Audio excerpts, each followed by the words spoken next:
की विधानसभा में भी जाएं, जिसके दिल में गरीबों के लिए धड़कता हुआ दिल हो, जिसकी सोच और फिक्र में कमजोरों को ताकत दिलाना हो, जिसकी जिंदगी का मकसद मजलूमों को इंसाफ दिलाना हो, ये काम मजलिस करती आई है। और इसी नीयत और मकसद को लेकर हम गुजरात की विधानसभा के इलेक्शन में हिस्सा ले रहे हैं। मेरी इज्जतदार मां और बहनों, मेरे गयूर नौजवानों और मेरे बुजुर्गों, मेरी आपसे इल्तिजा है कि आप मेरी इन बातों पर संजीदगी से गौर करिए। और आप जानते हैं कि इल्जाम तो हम पर बहुत लगता है, मगर एक मिसाल देना चाहता हूं कि किसी के पास बहुत भैंसें थी, भैंस का मालिक था, उसके पास कई भैंस थी जो दूध देती थी।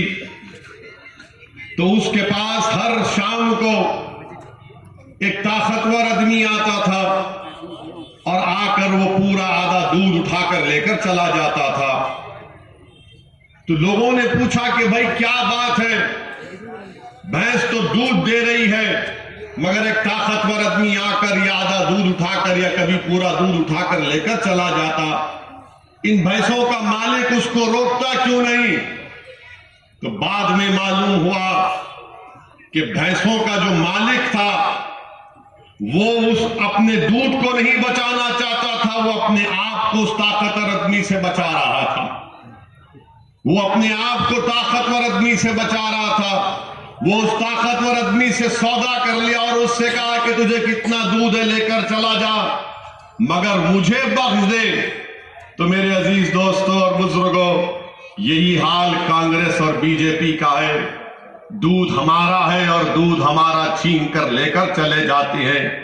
और आप ये समझते हैं कि हमने कांग्रेस को वोट दिया, मगर कांग्रेस सिर्फ अपने आप को बचाती रही, आपको नहीं बचा पाई कांग्रेस।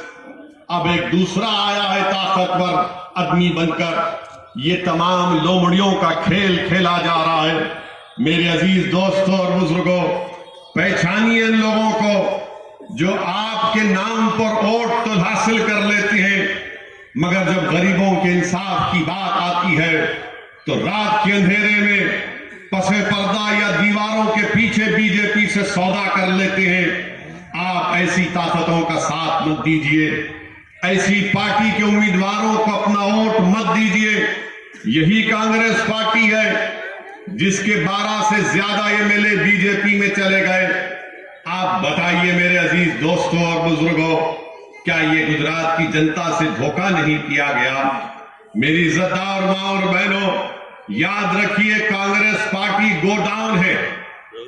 कांग्रेस पार्टी एक गोडाउन है और भाजपा शोरूम है। यही गोडाउन से निकलकर ये बीजेपी के शोरूम में जाकर अपने कारनामे और नाटकबाजियां करते हैं। इसीलिए मैं आपसे अपील करता हूं कि पहचानिए लोगों को। आपको डराया गया, आपको फुसलाया गया, आपको खौफ दिलाया गया भाजपा का, और जब वोट ले लेते हैं उसके बाद जाकर भाजपा की गोद में बैठकर नरेंद्र मोदी की बनाई हुई चाय से पी लेते हैं कप में डालकर। मेरे अजीज दोस्तों और बुजुर्गों, हम आपसे यही अपील कर रहे हैं कि कब तक आप इन लोगों को वोट देंगे, ऐसी पार्टियों को वोट देंगे जो आपका वोट तो ले लेते हैं मगर जमालपुर की जनता से इंसाफ नहीं करते, जिनको आपने वोट दिया विधानसभा में जाकर खामोश बैठ जाते हैं, जिन्होंने आपसे वोट तो हासिल किया मगर इंसाफ की लड़ाई नहीं लड़ते, जिन्होंने आपका वोट तो लिया, एमएलए तो बन गए, मगर जमालपुर की गरीबों की तकलीफ को महसूस अपने दिल में महसूस नहीं करते। तो मेरी आपसे दबन गुजारिश है कि जनाब साबिर काबुलीवाला साहब को आप अपना वोट दीजिए। मैं आपसे वादा कर रहा हूं कि इंशाअल्लाह ताला जमालपुर हो या जिस किसी विधानसभा से मंजलिस का एमएलए अल्लाह के फजलो करम से आपकी दुआ और वोट से मुंतखब होगा, हम जिम्मेदारी लेते हैं कि आपको इंसाफ मिले। मेरी सरदार मां और बहनों, आप ये भी जानते हैं कि यहां पर एक और पार्टी आई है उसका नाम कोई किसी ने अच्छा रखा, भी मैंने सुना। क्या नाम रखा? कि छोटा रिचार्ज उसका नाम रखा गया। यही किसी ने कहा था अभी। किसने कहा? छोटा रिचार्ज।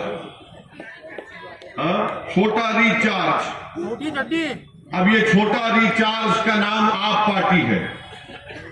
ये छोटा रिचार्ज जो है, जब दिल्ली में पहली कोविड शुरू हुआ था तो उस वक्त तबलीगी जमात पर इल्जाम लगा दिया गया कि इनकी वजह से कोविड फैला।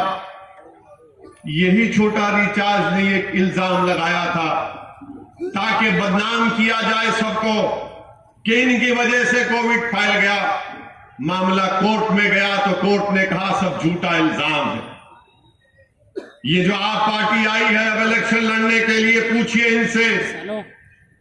जब दिल्ली में दंगे हो रहे थे, लोग इंसान नहीं बल्कि हैवान बनकर एक दूसरे को मार रहे थे, घरों को जला रहे थे, तो ये दिल्ली का मुख्यमंत्री कहां था? लोगों की गुस्से को कम करने के बजाय वो दिल्ली के राजघाट पर जाकर मौन व्रत बैठ गया।